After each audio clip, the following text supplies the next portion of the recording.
عید پر کون کون سی وارداتیں ہوتی ہیں؟ ایک کرائم ہے جو پورا سال میں ان دنوں میں سب سے زیادہ ہوتا ہے اور وہ کرائم ہے 2012 سے لے کے 2024 تک اس نے ہمیں چکرا کے رکھ دیا تھا لاہور پولیس کو. اچھا، ویسے یہ سمجھتے نہیں آپ کہ 12 سال تک ایک بندہ آزاد گھومتا رہا؟ یہ بدقسمتی ہے کہ اس ملک میں فراڈیا لوگوں سے فراڈ کر کے کروڑوں کا نقصان پہنچا جاتا ہے اور اس پر دفعہ 420 لگتی ہے جس میں اگلے 3 ضمانت ہو جاتی ہے. 100 بچوں کا قاتل جاوید اقبال، کافی کانٹروڈکشن ہے. وہ پیسے دے کے بچوں کو مس یوز کرتا تھا، تو ایک بچے نے غصے میں آ کے اس کے سر میں پتھر مارا تھا. وہ اپنا انتقام پورا کرنے کے لیے اس نے 100 سے زیادہ بچے اس طرح مار ڈالے. مان ڈوگر اور عمر بٹ ٹک ٹاک لائیو کے اوپر بیٹھے ہوئے ہیں، ایک دوسرے کو گندی گندی گالیاں دے رہے ہیں اور للکار رہے ہیں. جب کرمنل مائنڈڈ لوگ، بازاری لوگ اس فیلڈ میں داخل ہوں گے تو نہ صرف اس شعبے کو بدنام کریں گے بلکہ وہ رجب بٹ کا کیس دیکھا ہے، میرے اوپر 295C لگی ہوئی ہے، یہ جرم ہے اس کا؟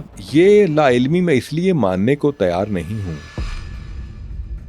60 لاکھ لوگوں کو یہ کہنا کہ مردی جیل جاتے ہیں اور میں تو 9th کلاس میں مجھ پر FIR درج ہوئی تھی. He is not a role model, he is a criminal in disguise.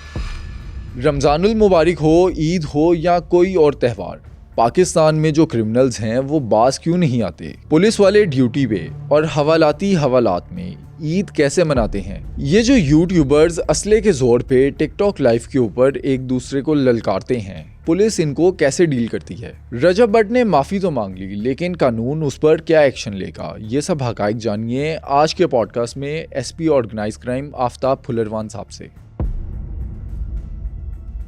میں بہت محنت اور تحقیق کے بعد آپ کے لیے یہ پوڈ کاسٹ کو لے کر آتا ہوں. اگر آپ سمجھتے ہیں کہ میں نے آپ کو ویلیویبل کانٹینٹ دیا ہے تو اس پوڈ کاسٹ کو سپورٹ کریں اور ابھی سنو ڈیجیٹل کو سبسکرائب کریں. السلام علیکم سر، سب سے پہلے تو آپ کو عید مبارک اور آپ کا شکریہ کہ عید کے دن آپ نے ہمیں ٹائم دیا. وعلیکم السلام. بٹ صاحب میں آپ کا مشکور ہوں کہ آپ نے مجھے موقع دیا کہ میں پولیس کے حوالے سے نقطہ نظر اپنے بھائیوں کی طرف پہنچا سکوں، ان کو بتا سکوں پولیس کے حوالے سے کہ ہم کیا کر رہے ہیں ان کی حفاظت کے لیے اور ہم ان سے کیا توقع رکھتے ہیں. اچھا، میرے نا عید سے ریلیٹڈ کچھ کرائم کو لنک کرتے ہوئے سوالات ہیں. میں نے ایک چیز نوٹ کی ہے، جو ہمارے واٹس ایپ گروپس ہوتے ہیں نیوز کے، اس کے اندر کرائم سے ریلیٹڈ نیوز آنا کم ہو جاتی ہے عید سے 1-2 دن پہلے. یہ کیا شہر کے اندر کرائم میں کمی آ جاتی ہے عید سے پہلے؟ بٹ صاحب جو کرائم ہے یہ ایک ڈائنامک فینومینن ہے، ایک متحرک چیز ہے. جیسے ایک لیونگ باڈی ہوتی ہے اسی طرح کرائم ہوتا ہے. رمضان المبارک میں کرائم 3 طرح کی شکل اختیار کرتا ہے. کون کون سی؟ رمضان کے ابتدائی دن کرائم تھوڑا نیچے آ جاتا ہے. کرائم کا جو رمضان المبارک کا دوسرا عشرہ ہے اس میں کرائم جو اسٹریٹ کرائم ہے وہ شوٹ اپ کرتا ہے. بازاروں میں جیب تراشی بڑھ جاتی ہے، خواتین کے پرسوں سے موبائل پیسے چوری ہونے کی وارداتیں بڑھ جاتی ہیں. پھر رمضان المبارک کا تیسرا عشرہ، تیسرے عشرے میں یہ کرائم کا فگر اوپر جاتے جاتے عید سے 2 دن پہلے اچانک ڈراپ ہو جاتا ہے، بالکل کم ہو جاتا ہے. کیا وجہ ہے؟ اب یہ ایک بڑا انٹرسٹنگ فیکٹر ہے. جو بھی وارداتیے، چور اچکے، جیب تراش، اب جو تو شہر کے رہنے والے ہیں 2 قسم کے ہوں گے، ایک جو شہر کے رہنے والے ہیں، ایک جو شہر سے باہر. جو شہر سے باہر ہیں وہ فوری طور پہ اپنے آبائی علاقوں کی طرف روانہ ہو جاتے ہیں. تو تقریباً 60 to 70% کرمنل شہر سے باہر چلے گئے. جو 30% رہ گئے وہ انہوں نے جو حرام کی کمائی کرائم سے کی ہوتی ہے وہ لے کے اپنے اپنے گھروں میں بیٹھ جاتے ہیں، کیونکہ ان کو خطرہ ہوتا ہے کہ پولیس نے اگر اس سٹیج پر پکڑ لیا تو ان کی بھی عید خراب ہوگی، گھر والوں کی بھی خراب ہوگی، اور وہ عید گھر والوں کے بجائے وہ حوالات میں گزاریں گے. تو رمضان کے آخری 2 دن اور عید سے 2 دن پہلے اس میں کرائم میں ایک ڈراسٹک ڈکلائن آتا ہے، بالکل کرائم نیچے چلا جاتا ہے. اچھا، تو پھر ہم دیکھتے ہیں عید پر جو کرائم ریٹ ہے وہ بڑھ جاتا ہے. عید پر کون کون سی وارداتیں ہوتی ہیں؟ عید، ٹرو اور مرو، 3 دنوں میں سارا کرائم نہیں بڑھتا. ایک کرائم ہے جو پورا سال میں ان دنوں میں سب سے زیادہ ہوتا ہے اور وہ کرائم ہے گھروں میں چوری اور نقب زنی کا. اچھا، جو پروفیشنل نقب زن ہیں ان کو پتہ ہے کہ عید والے دن، عید سے اگلے دن اور دوسرے دن جو اکثر لوگ ہیں وہ اپنے گھروں کو شہر میں بند کر کے وہ اپنے آبائی علاقوں کی طرف چلے جاتے ہیں. ایک تو یہ فیکٹر.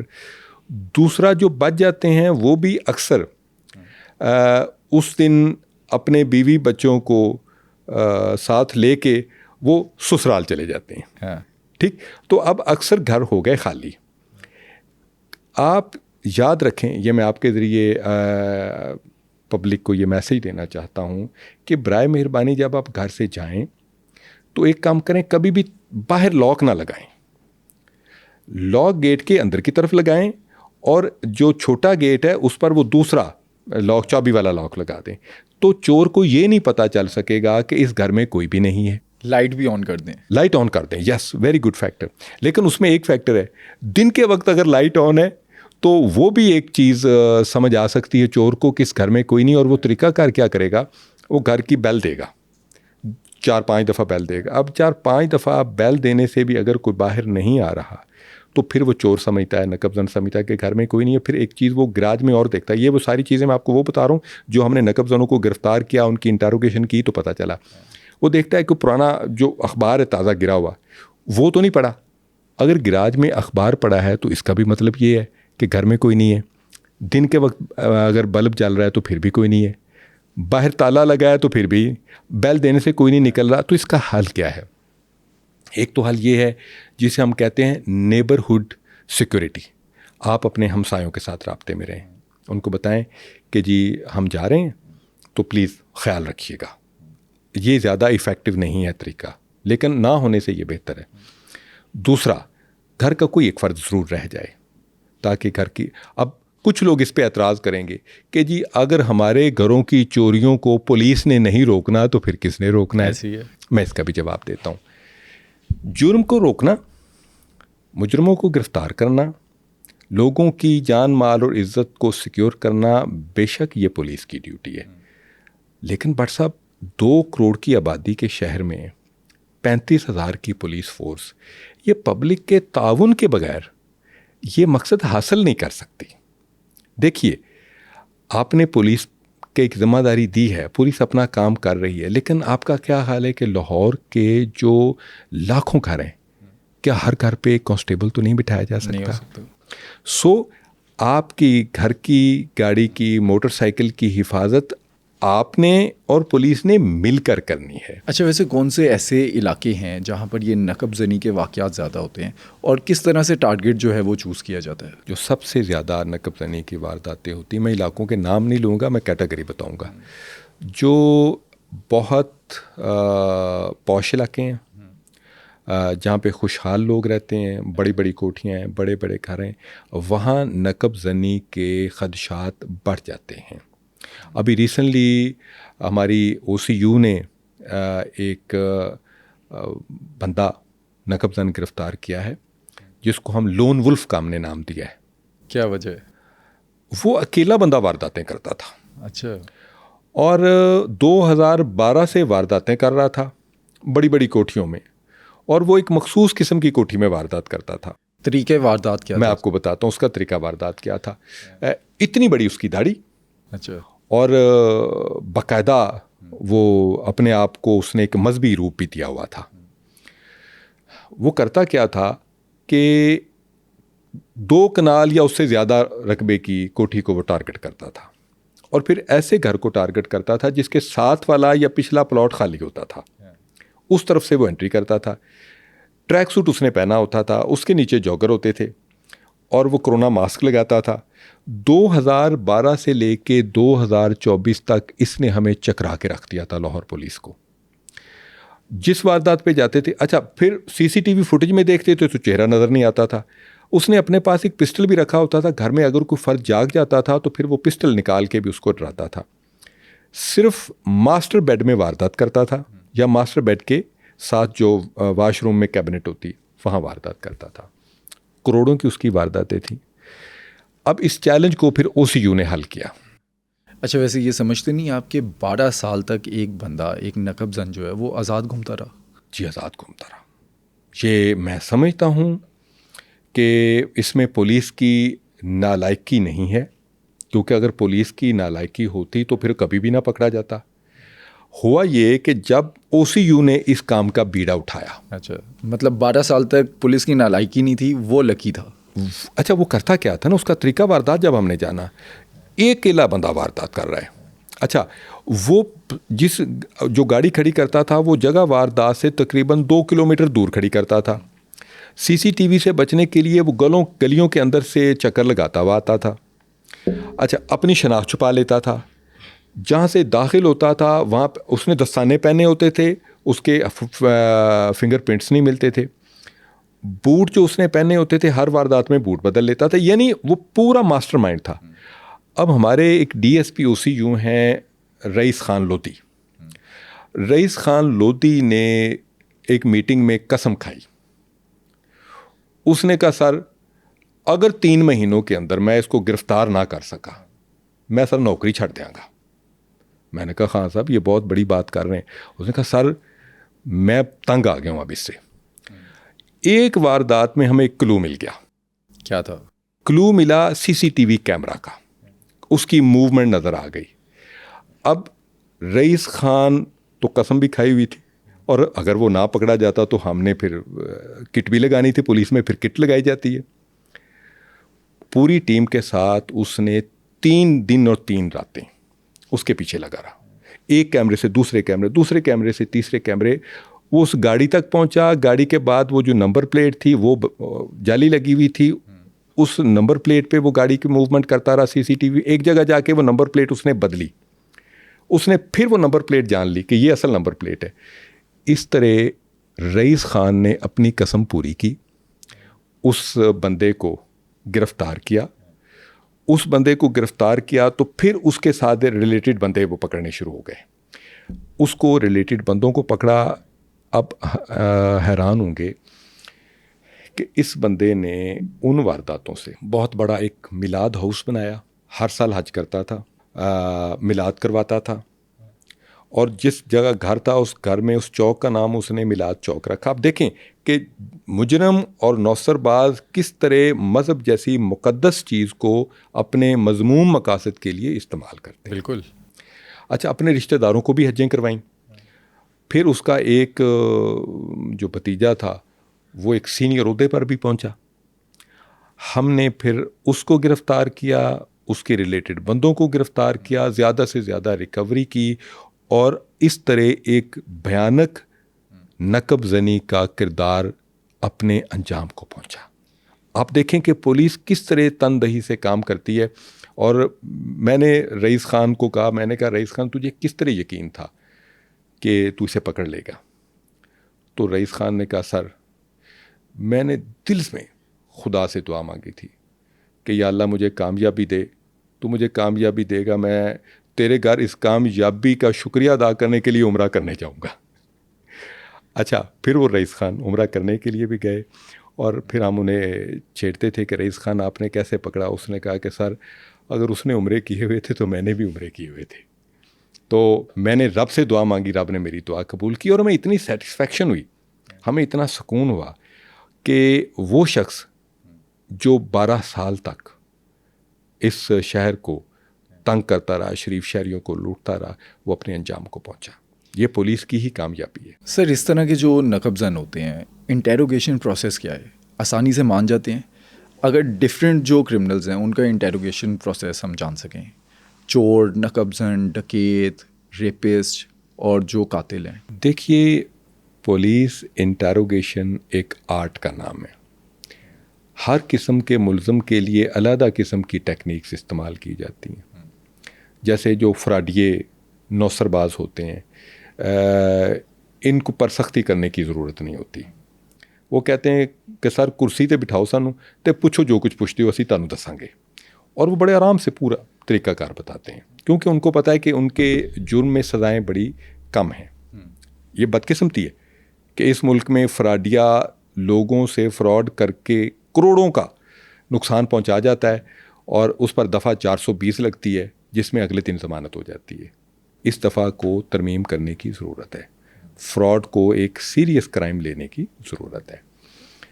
دوسرے اب کیٹیگری بڑھتی جائے گی, چور, اس سے بڑا نقب زن, اس سے بڑا روبر, رازن اور اس سے بڑا ڈکیت اور ڈکیت سے بڑا گینگسٹر. اب جیسے جیسے کرائم کی کیٹاگری بڑھتی جائے گی تو ان کے لیے انٹیروگیشن کے اصول سخت سے سخت ہوتے جائیں گے. اس سے ہرگز مطلب نہیں ہے کہ پولیس تشدد کرتی ہے. تشدد کی اب ضرورت اتنی زیادہ نہیں رہی پولیس میں. اب ہم آئی ٹی کو استعمال کرتے ہیں, ہم اس کا کرمنل ریکارڈ دیکھتے ہیں, ہم اس کے فنگر پرنٹ دیکھتے ہیں, ہم اس کا جو نادرا کا ریکارڈ ہے ہم وہ چیک کر لیتے ہیں.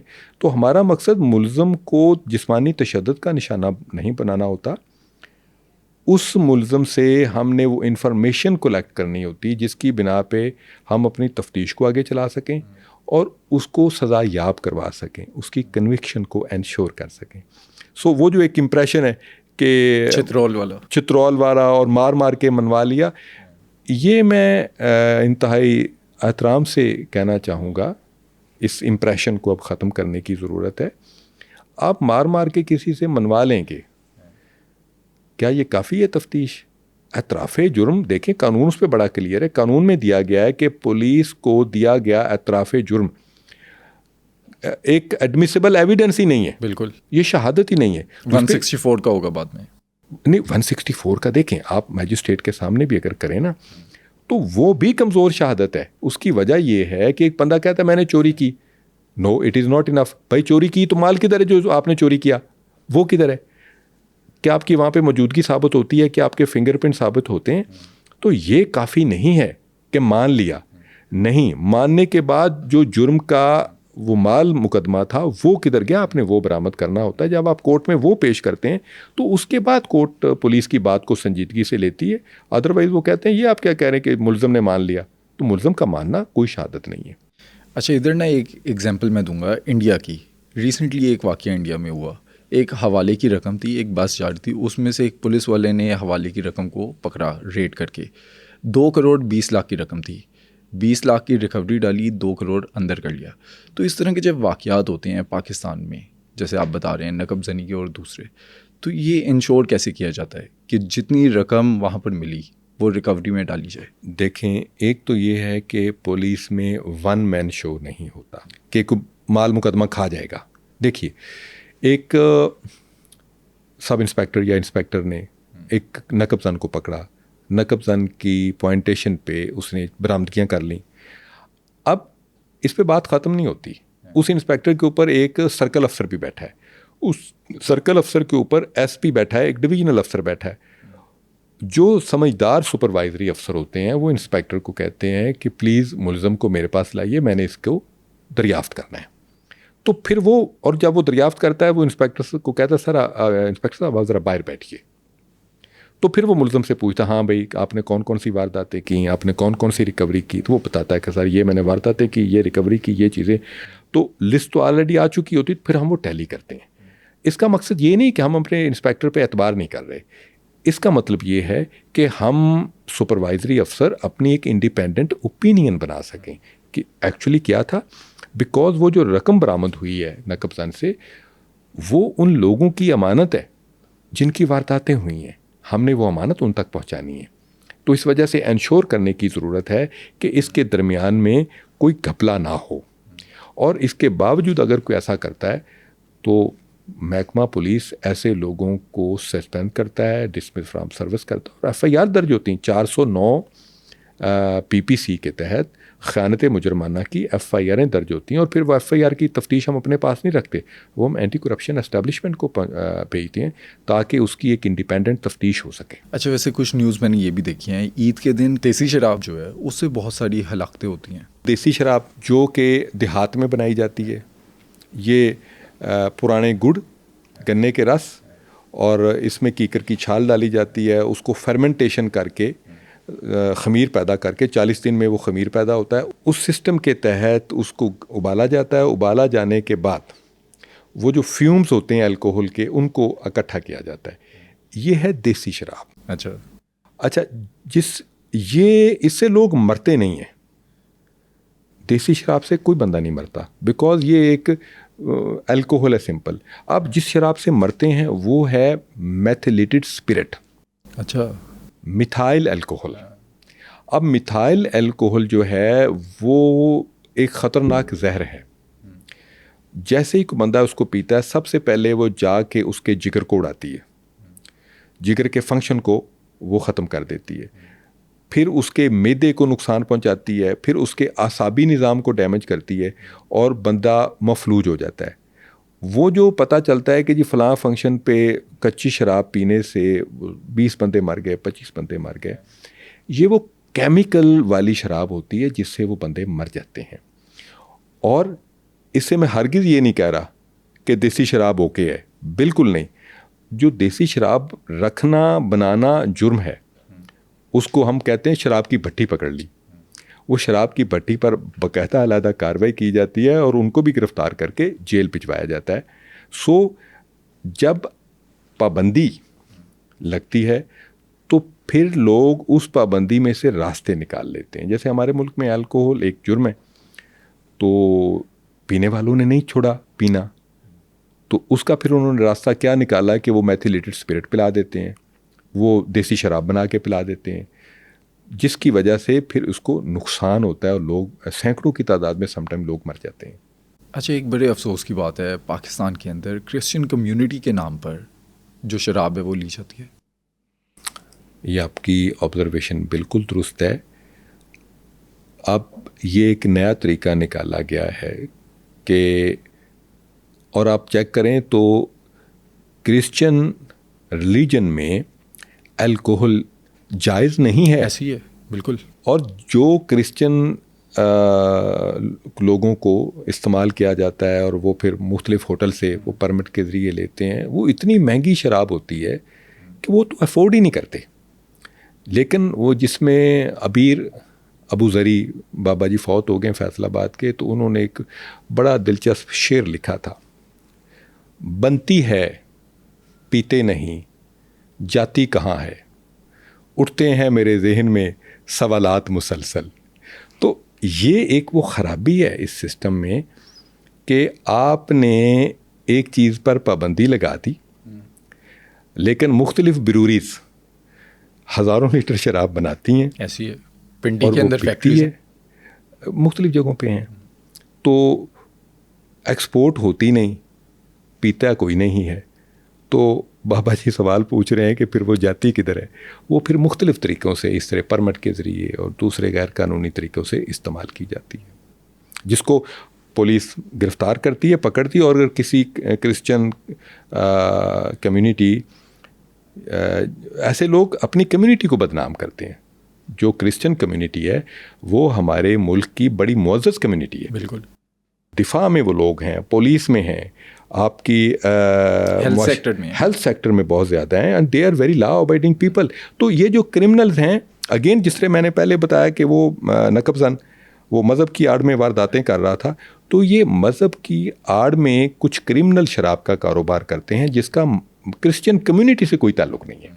تو جب وہ ان کے پرمٹ سے زیادہ شراب ان کے پاس سے برآمد ہو جائے تو پھر ہم اس پر بھی کارروائی کرتے ہیں. اچھا, ویسے ایک پولیس والا عید کے دن جو ہے وہ کدھر ہوتا ہے, ڈیوٹی پہ ہوتا ہے؟ یہ آپ نے بڑا چپتا ہوا سوال کر دیا ہے. دیکھیں, ہمیں پولیس میں بہت سے مسائل کا سامنا ہے. ایک تو ہم بینگ پولیس افسر, پولیس ملازم, اس نو آبادیاتی نظام کی جو بیک گراؤنڈ ہے اس سے جان چھڑوانا چاہتے ہیں.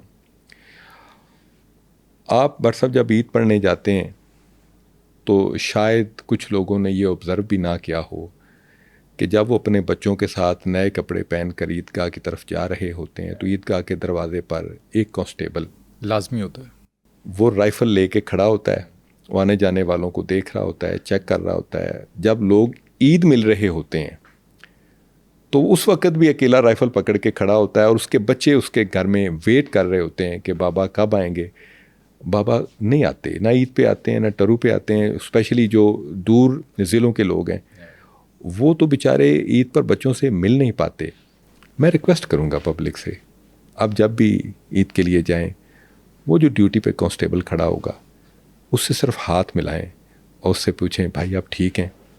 آپ کا صرف اتنا کہہ دینا ہمارے لیے حوصلہ افزائی کا باعث ہوگا.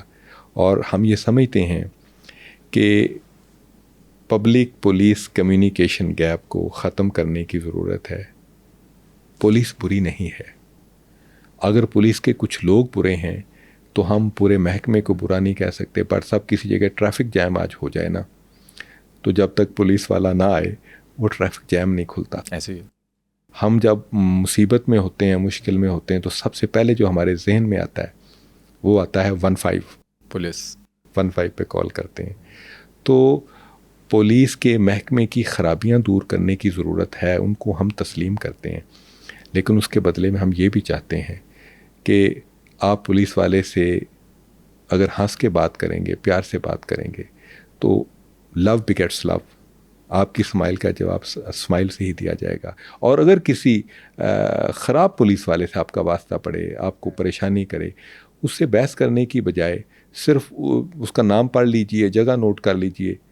کسی بھی سینئر پولیس افسر کو شکایت آپ کمپلینٹ 1817 پر دیں گے, آئی جی صاحب کا پورٹل ہے, تو فوری طور پہ وہ ایس پی صاحب کو جائے گا, اور ایس پی صاحب بلائیں گے پولیس والے کو, وہ آپ سے ٹائم لیں گے اور آپ کی اس گریونس کو دور کریں گے, اور اس پولیس والے کو ایک کان ہو جائیں گے کہ آئندہ اگر وہ کسی بھی شریف شہری کو تنگ کرے گا تو آئی جی صاحب کا پورٹل دور نہیں ہے. آپ اس پہ کسی میسج کر سکتے ہیں, آپ ای میل کر سکتے ہیں, اور تمام پولیس آفیسر آپ کے اس میسج کو سیریسلی لیتے ہیں. اور 15 کے بارے میں یہ میں بتا دوں کہ 15 پہ جو کال کی جاتی ہے وہ صرف ایک تھانے کو نہیں سنائی جاتی, وہ 15 کی کال ڈی آئی جی صاحب سے لے کے ایس پی صاحب, ڈی ایس پی صاحب, ایس ایچ صاحب تمام تک گزرتی ہے اور اس کو درج کیا جاتا ہے.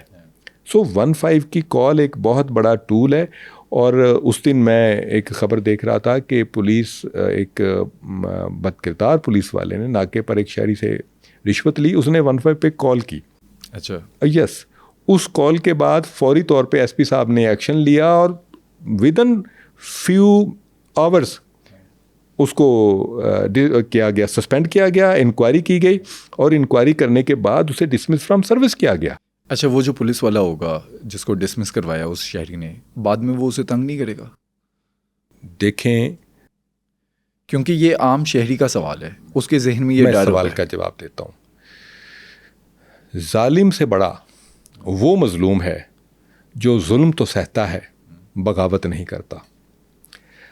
آپ جب اخلاقی طور پہ سٹینڈ لیتے ہیں, آپ لا نوئنگ ہیں, اور اگر وہ آپ کو تنگ کرنے کی کوشش کرتا ہے, فوری طور پہ اسی ایس پی صاحب سے بات کریں. میں کہتا ہوں کہ ظالم اور کرپٹ آدمی کے پاؤں نہیں ہوتے, جس طرح چور کے پاؤں نہیں ہوتے, اس طرح ایسے لوگوں کے بھی پاؤں نہیں ہوتے. ایسے لوگوں کو جیسے جیسے ہم اب ڈپارٹمنٹ سے فارغ کرتے جائیں گے, ہمارا ڈپارٹمنٹ بہتر طور پہ ایوالو کرتا جائے گا.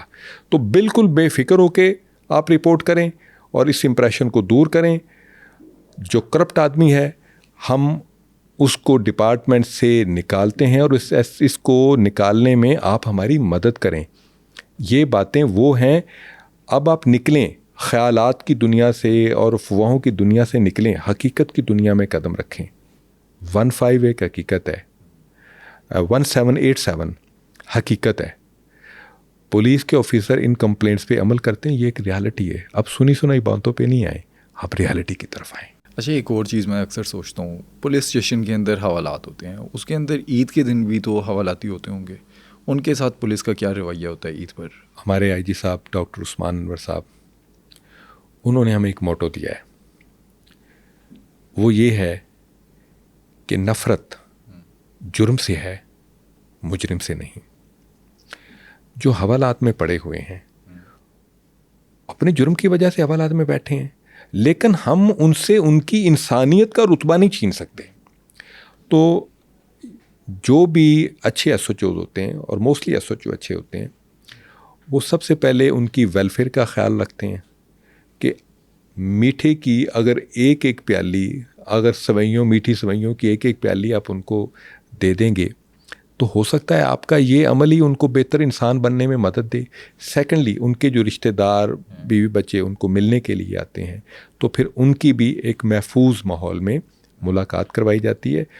میں دوسروں کی بات نہیں کرتا, بٹ صاحب میں جب ایس ایچ او تھا تو میں نے ایک پکی عادت بنائی ہوئی تھی کہ جب میں اپنی ڈیوٹی کو آف کر کے رات کو, چاہے وہ 1 بجے جاؤں, 2 بجے جاؤں, میں سیدھا حوالات جاتا تھا اور حوالات میں تمام حوالاتیوں سے پوچھتا تھا کہ آپ میں سے کوئی بندہ بھوکا تو نہیں سویا ہوا.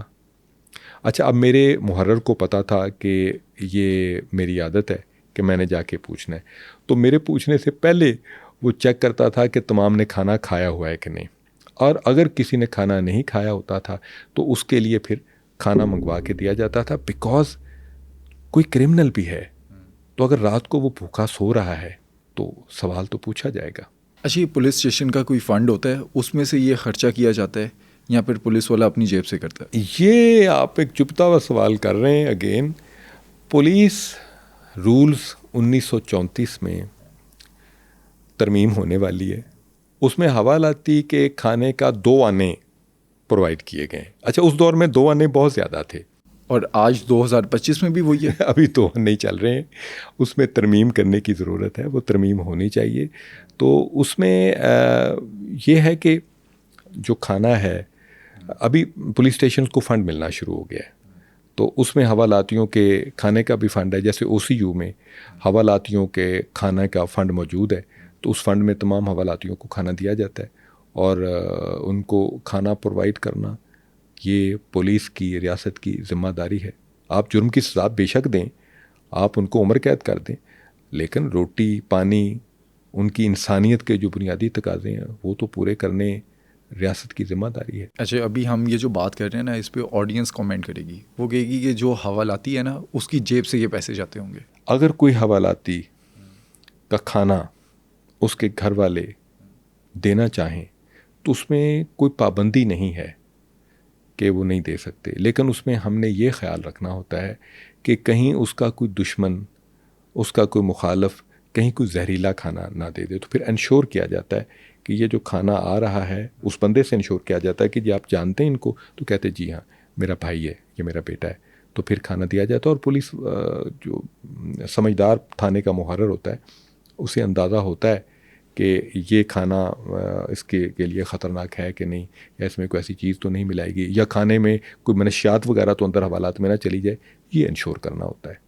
اتنے سالوں کے ایکسپیرینس میں اگر میں آپ کا ذاتی تجزیہ اس پہ پوچھ سکوں, یہ جو جیلوں کے اندر لوگ ہوتے ہیں, آپ سمجھتے ہیں کہ بے قصور لوگوں کی تعداد کافی زیادہ ہوتی ہے جیلوں میں؟ ہم یہ تو نہیں کہہ سکتے کہ بہت زیادہ ہوتی ہے, لیکن جیل میں بے قصور آدمی جا سکتا ہے. اس سسٹم میں فلٹر اتنا اسٹرانگ نہیں ہے کہ صرف قصوروار اور گناہ گار ہی جیل کے اندر جائے, بے گناہ لوگ بھی جیلوں میں چلے جاتے ہیں. اس میں کئی مثالیں ہیں. قتل ہوتا ہے, قتل ایک بندے نے کیا ہوتا ہے, مدعی 12 بندوں کے نام لکھوا دیتا ہے اور وہ کہتا ہے کہ ان 12 کے 12 کو گرفتار کیا جائے. اب اس میں جھوٹے گواہ بھی آ جاتے ہیں, تو سم ٹائم ایون قتل جیسے سنگین جرم میں بے گناہ بندے جیلوں میں چلے جاتے ہیں. میں نے کئی ایسے مقدموں کی تفتیش کی ہے جو تفتیش تبدیل ہو کے میرے پاس آئی. ایک ہڈیارہ کا کیس تھا, ٹرپل مرڈر کا, تو 8 لوگوں پر الزام تھا کہ انہوں نے یہ مرڈر کیا ہے, جبکہ میری تفتیش میں صرف 3 لوگ تھے جنہوں نے یہ مرڈر کیا تھا, 5 بالکل بے گناہ تھے. لیکن ایک ناقص تفتیش کی وجہ سے وہ 5 بے گناہ بھی کئی سال تک جیل میں رہے. بعد میں ان کو ہائی کورٹ نے ریلیف دی, اور ہائی کورٹ میں آبزرویشن دیتے ہوئے انہوں نے کہا کہ اس وقت میں DSP تھا کہ جی DSP صاحب کی تفتیش ٹھیک ہوئی ہے. تو یہ اس سسٹم کا ایک نقص ہے, اور اس میں وہ مدعی بھی شامل ہے جو جھوٹے لوگوں کو نومینیٹ کر رہا ہے, اور وہ کرپٹ پولیس افسر بھی شامل ہے جو بے گناہ بندوں کو مدعی کے کہنے پہ چالان کر رہا ہے. اسے انڈیپینڈنٹ تفتیش کرنی چاہیے, اور ضمیر کو سامنے رکھتے ہوئے اسے بے گناہ اور گناہ گار کے درمیان ایک کلیئر لائن ڈرا کرنی چاہیے, گرے ایریا نہیں رکھنا چاہیے. سوشل میڈیا پہ نا میں نے کچھ ویڈیوز دیکھی ہیں ایک DPO صاحب کی, انہوں نے کھلی کچہری لگائی ہوتی ہے. اب ان کے سامنے ملزم بھی ہے اور مدعی بھی ہے. اب وہ مدعی کو کہتے ہیں کہ یہ تیرا ملزم ہے, تو نے جو ساتھ میں بیٹے کو فکس کیا ہوا ہے نا اس کو کلیئر کر دے. کیا DPO کا اختیار ہوتا ہے کہ وہ مدعی کو کہہ سکے کہ اس کو تو کلیئر کر دے؟ پولیس تفتیش میں تو ایسی کوئی پروویژن نہیں دی گئی کہ آپ کھلی کچہری میں تفتیش کے فیصلے کریں. یہ ویڈیوز ہیں. جی میں تو رولز کی بات کروں گا. کوئی بھی پولیس افسر ہو تو کھلی کچہری میں اپنے ماتحتوں کو ہیوملیٹ کرنا, ان کی توہین کرنا, اور تفتیش کے فیصلے بغیر سنے ہوئے دونوں فریقین کو ایک ہی گو میں ڈکلیئر کر دینا, یہ پروفیشنلزم کے اقدار کے مطابق نہیں ہے. یہ میری رائے ہے. اچھا، کچھ کیسز نا بچپن سے میں سنتا آ رہا ہوں، جیسے 100 بچوں کا قاتل جاوید اقبال، کافی کانٹروڈکشن ہے. اصل میں وہ واقعہ تھا کیا؟ یہ تھانہ راوی روڈ کی حدود میں وقوع ہوا تھا.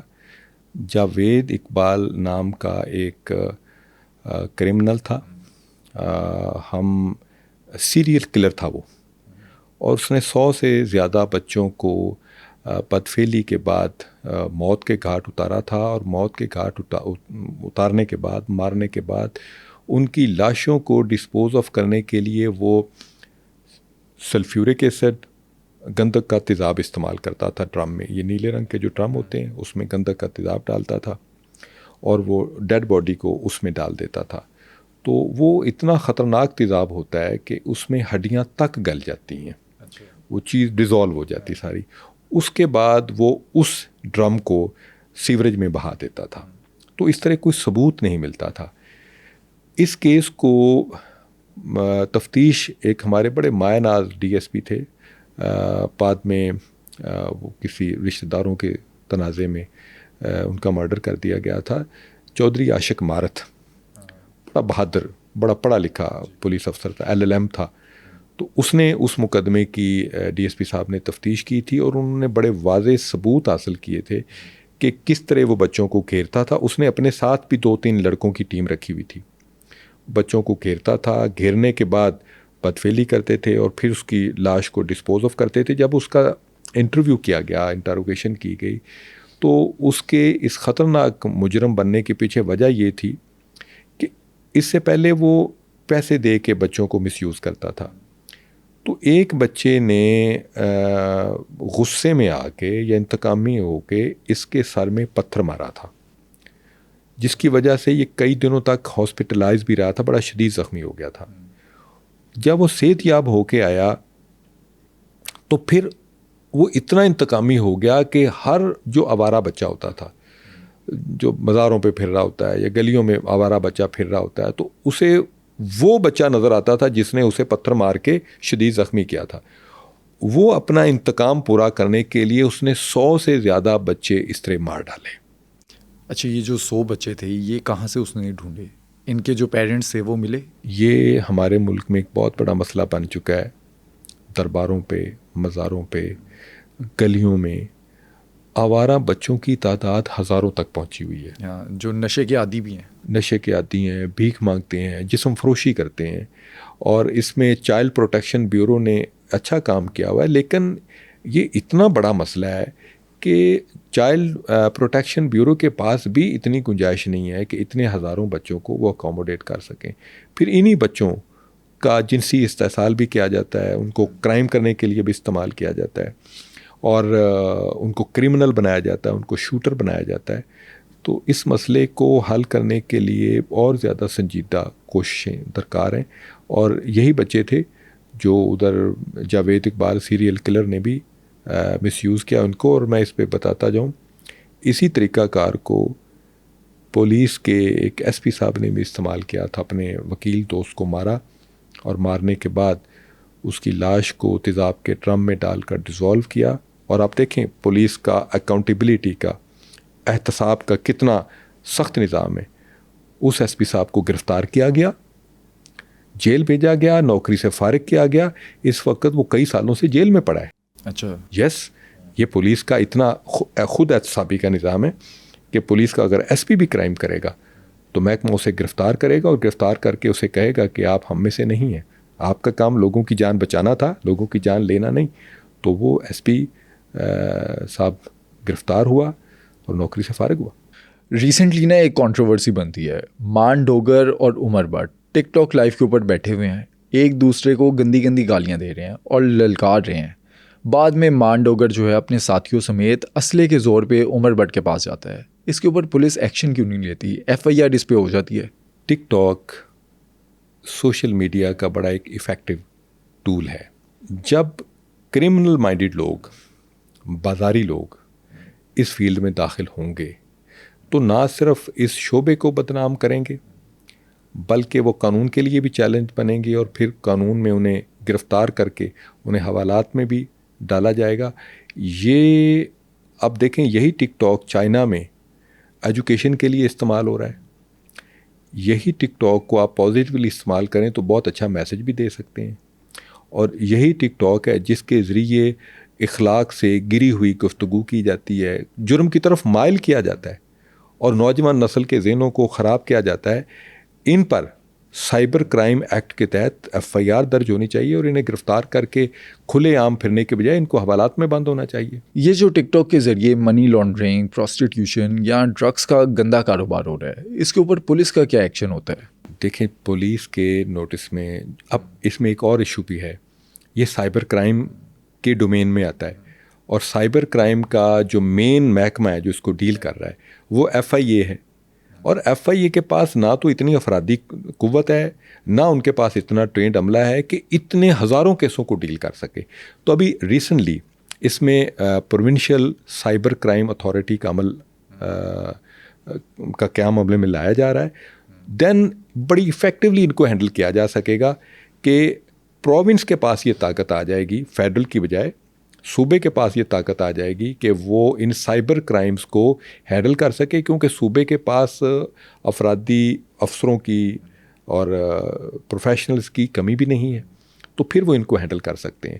تو اس وجہ سے اس قانونی نقص کا فائدہ اٹھاتے ہوئے یہ سائبر کرائم والے لوگ مسلسل کرائم کیے جا رہے ہیں. اچھا, ریسنٹلی آپ نے رجب بٹ کا کیس دیکھا ہے؟ 295A اس پر لگی ہے.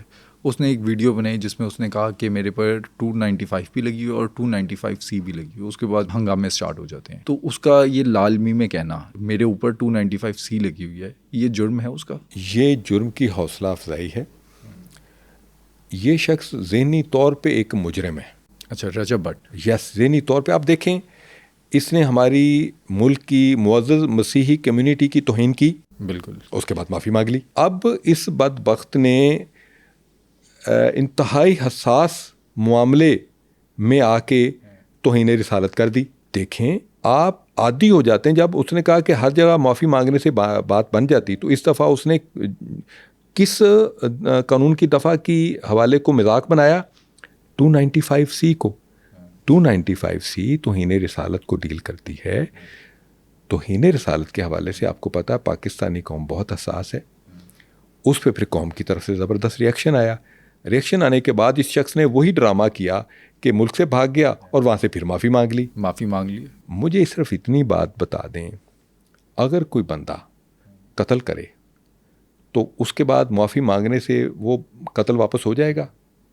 اگر کوئی بندہ چوری کرے, ڈاکہ ڈالے, اس کے بعد معافی مانگ لے اور کہے جی میں اپنا مال واپس کرتا ہوں, تو کیا اس کا وہ کرائم ختم ہو جائے گا؟ بٹ صاحب, جو کرائم ہے یہ irreversible پروسیس ہے.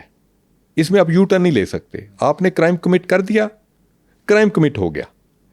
اب لا ول ٹیکس اٹس پاتھ, اور جو قانون کا راستہ ہے وہ ہتھ کڑی سے شروع ہوتا ہے اور جیل میں جا کر ختم ہوتا ہے. تو law will take its way. He must be arrested and he must be put into legal process to punish him, because یہ ایسا شخص ہے جو نوجوان نسل کو کرائم کی طرف لے کے جا رہا ہے. اچھا, اس کے بیانات آپ نے دیکھے ہیں؟ اس کی 60 لاکھ کی آڈینس ہے اور ان کے سامنے یہ کہتا ہے کہ مرد تو جیل جاتے ہیں, جیل جانا اچھی بات ہے. اس پر FIR ہوئی جب یہ 9th کلاس میں تھا. میں صرف اتنا پوچھوں گا اس کی اسٹیٹمنٹ کے جواب میں, کون باپ یہ کہے گا کہ میرا بیٹا جیل جائے؟ کون بہن یہ چاہے گی کہ میرا بھائی جیل جائے؟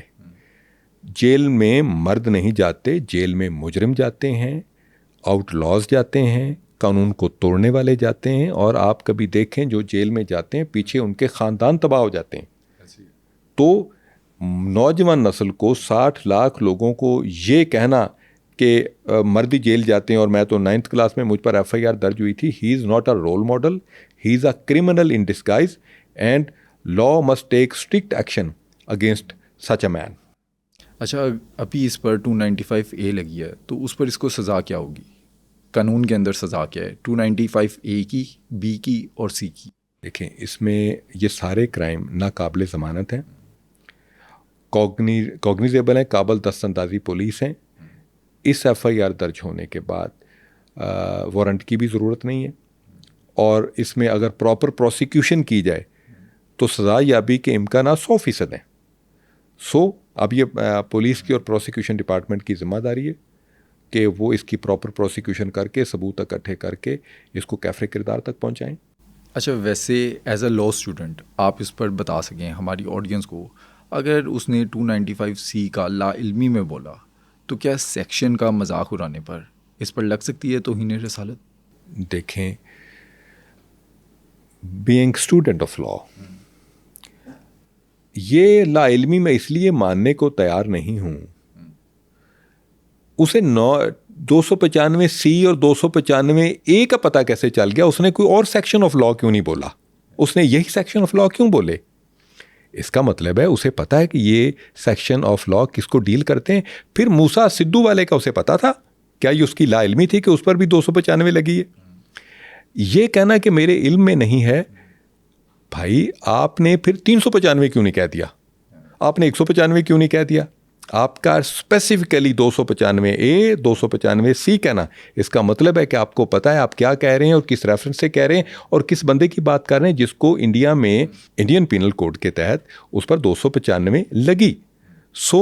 یہ اسے فارسی میں کہتے ہیں عذر گناہ بدتر از گناہ، یعنی گناہ سے زیادہ اس کا جو بہانہ بنانا ہے وہ اس سے بھی برا بنانا۔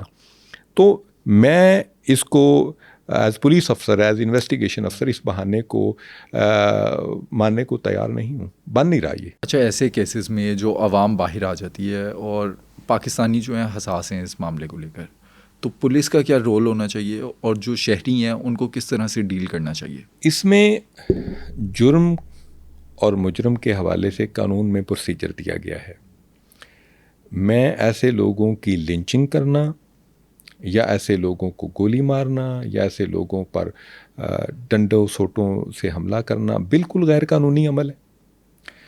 یا تو قانون موجود نہ ہو، جب قانون موجود ہے تو ایسے لوگوں پر قانون کے مطابق کارروائی ہونی چاہیے، کیونکہ لنچنگ جیسے موب کے ذریعے حملہ کر دینا، تو اس سے پاکستان کے وقار میں اور انٹرنیشنل کمیونٹی میں پاکستان کی عزت میں فرق آتا ہے۔ اس کی بالکل حوصلہ افزائی نہیں ہونی چاہیے۔ آپ کو یاد ہوگا سیالکوٹ والا کیس، بالکل، جس میں ایک سری لنکن کو اس طرح موب نے لنچنگ کر کے مار دیا، اور اس میں بہت زیادہ لوگ اس وقت سزائے موت کے ملزم ڈکلیئر ہو گئے۔ پبلک کو ایسے معاملے میں اپنے جذبات کو کنٹرول میں رکھنا چاہیے، اور پولیس کو چاہیے کہ پبلک کو مطمئن کرے اور ملزم کی حفاظت کو یقینی بناتے ہوئے قانونی طریقے کے مطابق اس کو سزا دلوانے میں کوئی کسر نہ چھوڑے۔ اچھا، ان یوٹیوبرز کو آپ کا کیا پیغام ہے جو خود کو سمجھتے ہیں کہ وہ ابو دی لا ہیں؟ اس ملک میں کوئی بھی ابو دی لا نہیں ہے، اور اگر کسی کو شک شبہ ہے تو انشاءاللہ بہت جلد ان کا دور ہو جائے گا، اور دور ہو رہا ہے، کیونکہ FIRs درج ہوئی ہیں۔ میں آپ کو مثال دیتا ہوں، اس کیس کی تفتیش میں نے کی تھی۔ سارا خان نامی عورت نے پنجاب کالجز والے کیس میں یہ کہا کہ وہ لڑکی جس کے ساتھ یہ زیادتی ہوئی وہ میری بیٹی تھی۔ میں نے اس کیس کی تفتیش کی ہے۔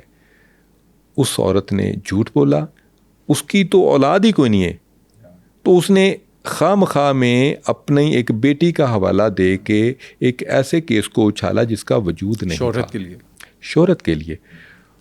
وہ عورت پر انسداد دہشت گردی ایکٹ کے تحت FIR درج ہوئی، اس کی سیشن کورٹ سے ضمانت منسوخ ہوئی، اس کی ہائی کورٹ سے ضمانت منسوخ ہوئی، پھر اس کے ہائی کورٹ کے ڈویژنل بینچ سے ضمانت منسوخ ہوئی۔ اس وقت کورٹ لکھپت جیل میں بند ہے کئی مہینوں سے۔